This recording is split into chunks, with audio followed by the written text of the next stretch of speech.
Well, good Monday morning to you. Welcome to our Monday morning live edition of the Doctor's Nutrition Show. I'm your host, Jim Tabor, along with Drs. Jim and Janine Fox of Doctor's Nutrition, located on Cal and Lorraine Road in Gulfport, just south of Pass Road. We do this every Monday morning. It is a live call-in show in which normally we would pick a topic and let you know ahead of time. And then we'd talk, if we'd field questions regarding that and give you some information on that. But the first Monday of every month, which is today is the 4th, so it would be the first Monday of December already.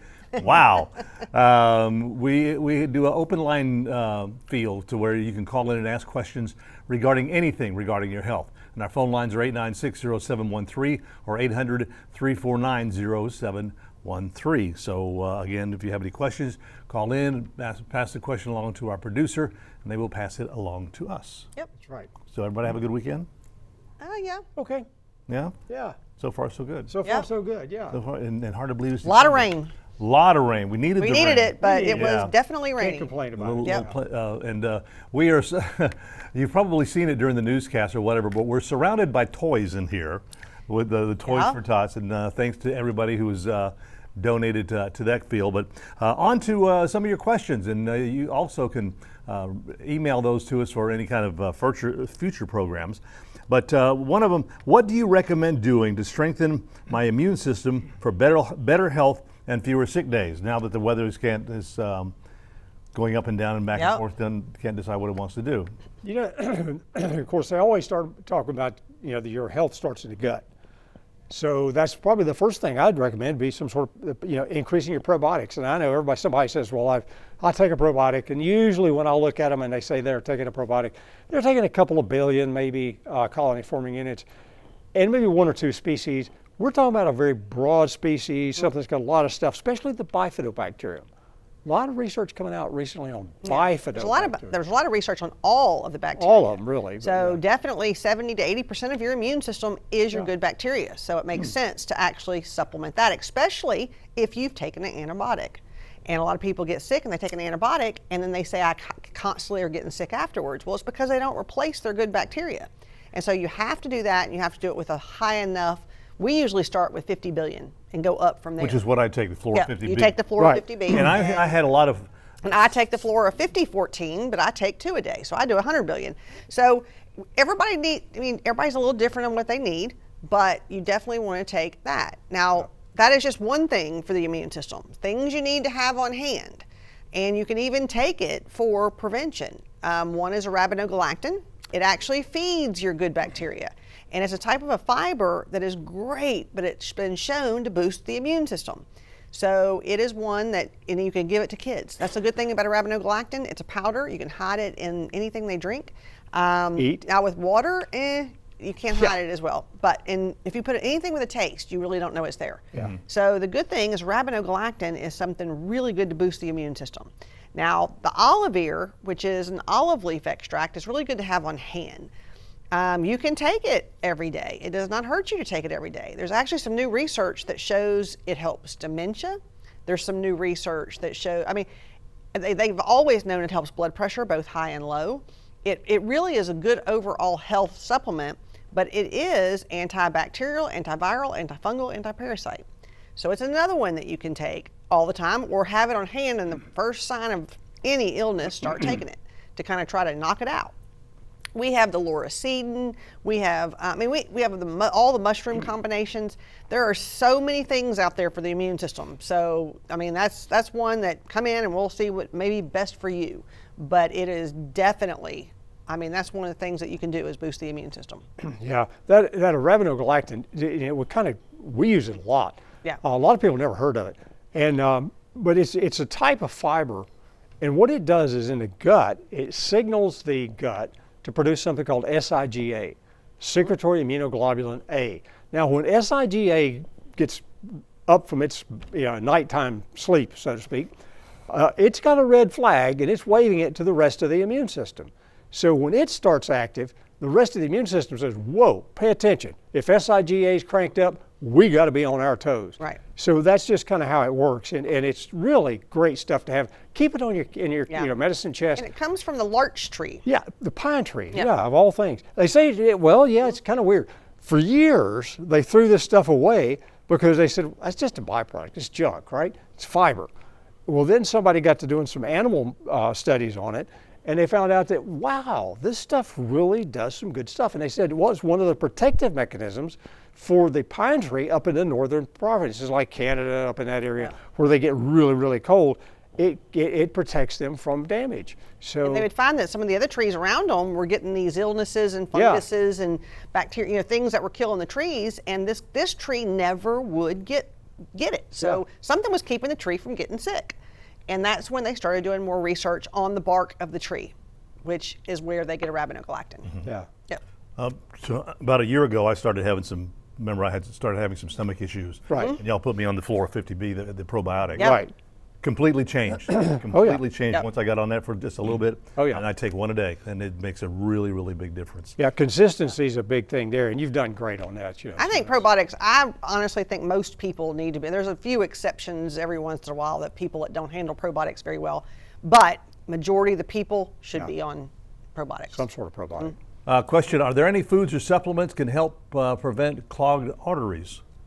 Ooh, that's a whole show. Yes. Yeah, believe it. One of the biggies, and you look at, of course, we've talked about nattokinase in the past, how well it can do is keeping down clots and things like that. Great stuff. But then there's other stuff. For instance, there's some really interesting research that's just come out in the past year or so about berberine. And we've talked about berberine before, about helping it with blood sugar, et cetera, and so on, and how it can actually prevent some of the clogged arteries, buildup of the plaque in there. There's really some pretty interesting research about berberine and how it does that same job. And actually, they asked about foods, and actually, you can get natto from foods, but Yes, everybody tells you that you really don't want to taste it. I mean, they say it's an acquired taste. Acquired taste, exactly. acquired It's not taste. something that is very tasty, but you can get it from fermented soy cheese. But anyway, garlic is one of the foods One of the biggies. that you can really do to help with plaquing as well. And garlic has so many benefits along with blood pressure. It also helps you, keeps you from getting sick. So there's so many things that garlic does, and so garlic is another one. And if you don't want to have to eat a clove every day, we do have the freeze-dried garlic, and then we even have a really strong garlic where it takes the active ingredient out, so it makes you not smell like garlic. It's just not cheap. That's the only downside to that one, but it really, we've seen some really good benefits for blood pressure on that one. Several years ago, I tried that, the roasted garlic cloves Yeah. in the oven. Oh, that was so good. I'll eat the whole thing. That's the problem. No. And she can eat this. I do. I can eat a whole head of it. Yeah. It is so good. No. Of course, you can't get within 10 feet of her. No, exactly. We have another question we're going to get to in just a moment, but first we're going to take a break. It's 8 minutes after 9 o'clock. This is Open Line Monday. So any questions you have regarding your health, pick up the phone, give us a call. We'll be right back with your questions. And welcome back to our Monday morning live edition of the Doctor's Nutrition Show. This is Open Line Monday, so any questions you have regarding your health, please feel free to pick up the phone and give us a call at 896-0713 or 800-349-0713. Viewers asked the question, what treatment is best for swollen lymph nodes? The first thing I would say is the olive ear, which we mentioned a little, because most of the time swollen lymph nodes are viral. Now, if it stays long term and it does not go away, you need to have that checked. I mean, I am going to say with lymph nodes swollen, now if it's just your regular swollen lymph nodes that come up and down and don't stay and don't get worse, and you think of viral, and even some of the chronic viruses are known to do it, like EBV. Olive ear and lysine are two of the things that we use for EBV, and the stuff we talked about, arabinogalactin, could be used for that as well. The mushroom combinations are good, your oregano is good, so there's a lot of things you can do for swollen lymph nodes. Right. All right, another question. What meds help speed up recovery for shoulder rotator cuff injuries? Oh, SPM. Well, yeah, that's to get that inflammation under control, which is, you got to do it. I mean, there's just no way around that. The other thing is collagen. Collagen and vitamin C, because you got to repair. And that's the two biggies, collagen, vitamin C. So. But the SPM, a lot of people don't realize what SPMs are, and they're special pro-resolving mediators. They help the inflammation, but they've been shown to actually help with like the little micro tears. And so it actually helps resolve the problem and help the inflammation. But he's right. You also need what the body needs in order to do it, which is the vitamin C. And we like the liposomal C, which is a much more absorbable form of vitamin C, and collagen. Yeah, that's a biggie. Okay. Are there any warning signs we should look for possible heart issues the older that we get? Oh yeah, one of the biggies, this is a key for a lot of people because, one of the first things they're going to ask you if you go anywhere, hospitals, whatever, any shortness of breath. Number one thing, number one sign. You start doing something and you've done it 1,000 times, but now you do it and you can't, like, gosh, I'm breathing, I'm really having shortness of breath. That's a red flag. And that's a biggie. Of course, any kind of pain that goes upside the jaw in that left arm, always be very attentive to that. If just your left arm's hurting, pay attention. Yeah. And chest pain. Chest pain. Of course, that's like the kind of signs that you're already having a heart attack. But shortness of breath will come earlier. Yeah. And you start having on exertion. Anytime you do anything, you'll start having shortness of breath. But a lot of people will start saying, "Oh, I'm just really out of shape." Well, you don't all of a sudden get really out of shape, so you've probably been out of shape and it wasn't doing it. So shortness of breath is one of the biggies. And that and profuse sweating. Yes. Sweating when you don't normally used to sweat a lot on anything that you do, then you got to think about it as well. Yeah. Okay. I got an email from Donna who says, I would love your show, watch it all the time, very packed full of information. I'm getting older, so what are the common symptoms of a hormone imbalance? Well, hormone imbalance, there's a lot of symptoms that come right before you go through menopause and actually after menopause. Yeah. And of course, everybody knows night sweats, hot flashes, but the fatigue is probably the one I hear on every person. It is not just the hot flashes. Some people don't have hot flashes, but the fatigue is kind of across the board. And weight gain. Fatigue, weight gain, that's the things that we probably hear the most. And of course, lowered sex drive, which we hear that a lot too. Yeah. And that's usually due to some of the androgens, like for instance, DHEA. We check that on pretty much every lab that we do. Because DHEA and cortisol, that's your adrenals. If that adrenal function's down, it's not going to be good. All right, another question from a viewer. What helps cleanse the blood? Well, the big thing is the liver. Right. If you think about it, every 60 seconds, the average adult, whoever that is, average adult liver filters, processes a little over 1.5 liters of blood. Now think about that. Every 60 seconds, 1.5 liters of your blood is going through that liver, being processed, being cleansed. So the big thing is take care of that liver. If you don't take care of that liver, it can't take care of you. So that's probably number one thing. And we do have things called liver support and detox, really good for the liver. Right. And everything in it's good for the liver separately, which what it is it's the milk thistle and the turmeric and the limonene and the NAC and the alpha lipoic acid. And it has that's a really good complex, and we get really good results with it because it has pretty much everything for all the different pathways of detoxification. Now, burdock is one of the things you see a lot for blood cleansing.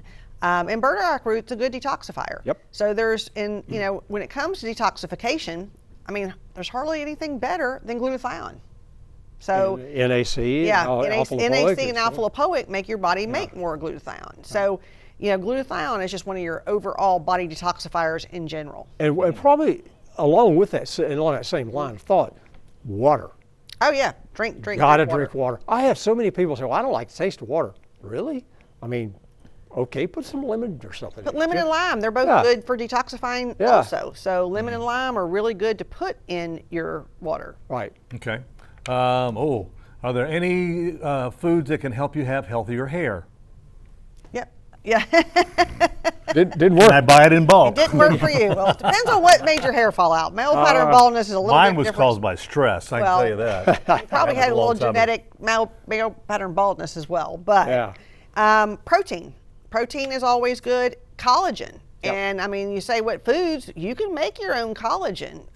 Most people aren't going to go through the trouble of doing it because you take all the bones, you take all the parts of an animal, and you cook it for hours and hours and hours. And then the gel that's left is collagen.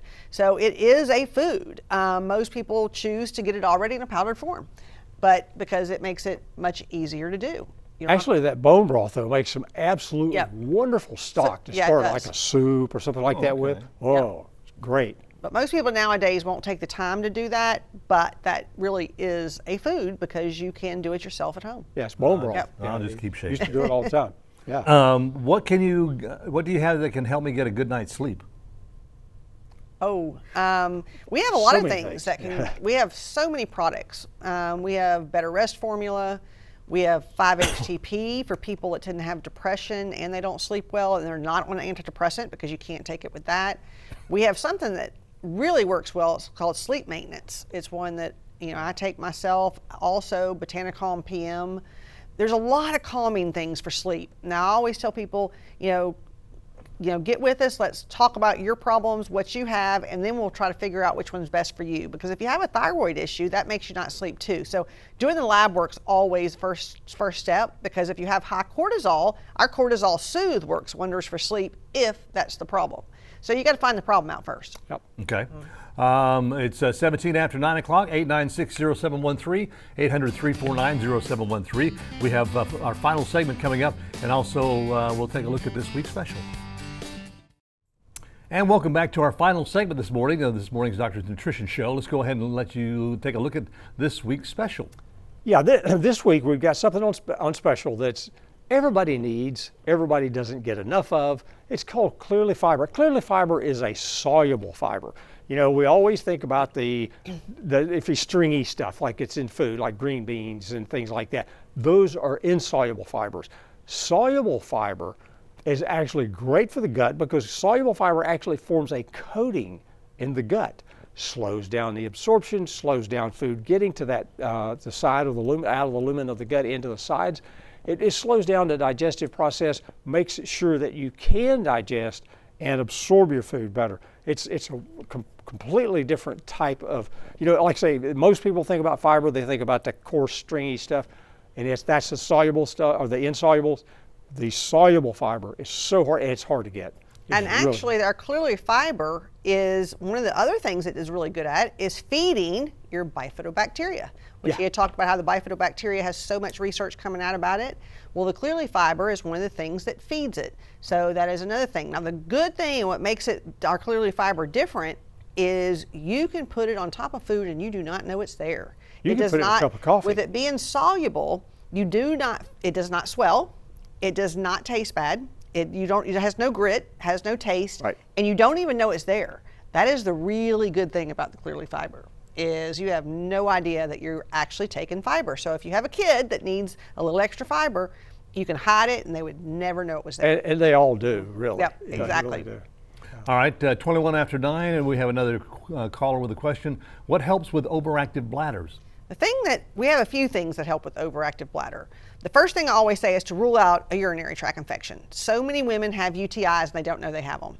And that will make I have so many women, we find that they have bacteria and we use the D-mannose, which is great for getting rid of the bacteria. And they're like, oh my gosh, I thought I just had to go a lot and had an overactive bladder. I didn't know I had bacteria. So first thing, rule out that you have bacteria. If you do have some bacteria and it's not a severe infection, then you use something like D-mannose.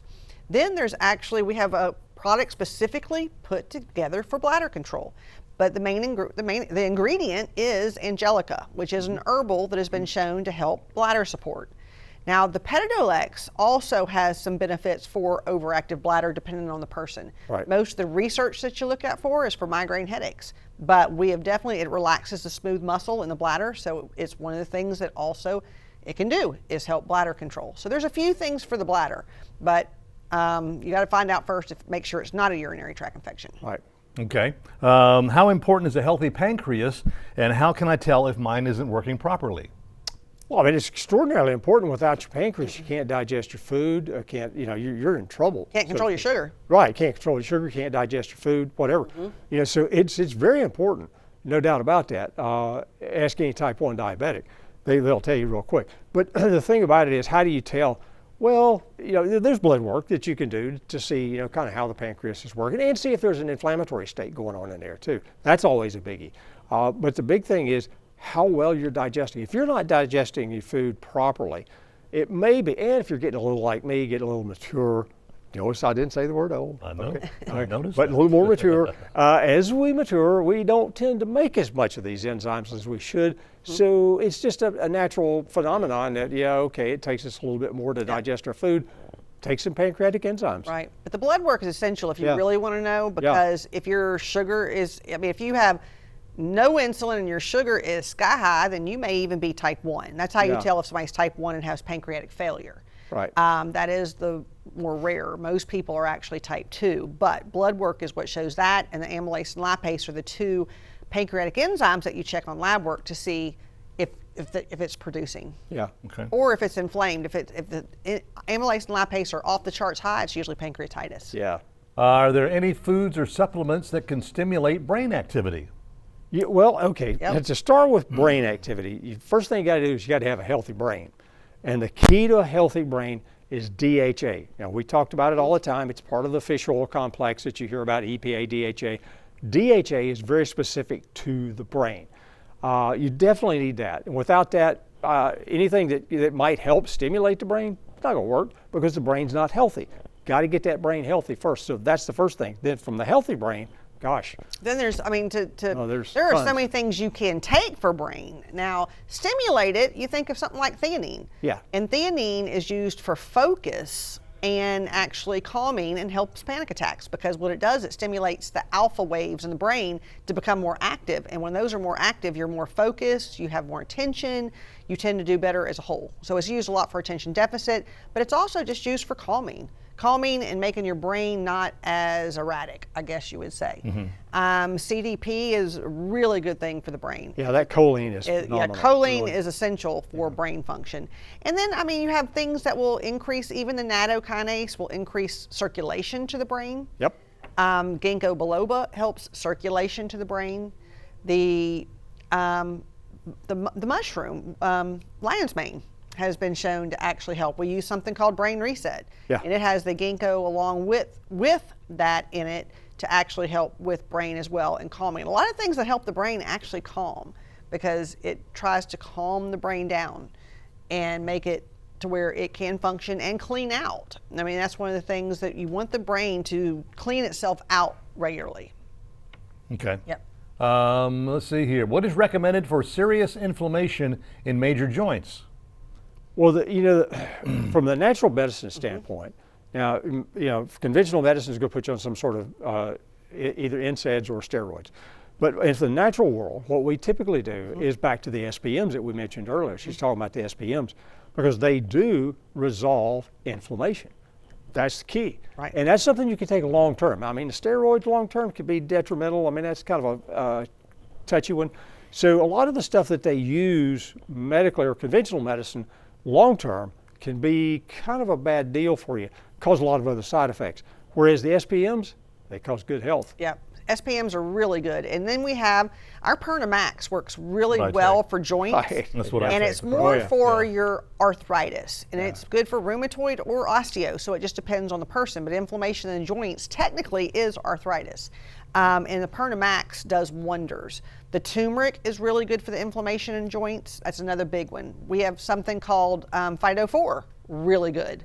So there are so many things that we have. Boswellia, there's so many nutrients that are actually good for inflammation. But the Perna-Max and the SPM is where I'd start. All right. Thank you so much for your calls this morning. Next week?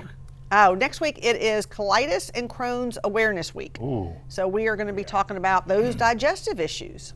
Okay, so join us next week. Of course, you can find a lot of great information as well on their Facebook page or doctorsnutrition.com, or check out a lot of their recordings now on YouTube. Be sure to go in there and subscribe for a lot of great information. Anyway, have yourself a wonderful week. We'll see you next Monday morning here at the same time, same place, same channel. For more information on highlighting your business and services on Healthy Living South Mississippi, contact Jim Tabor at 896-1313.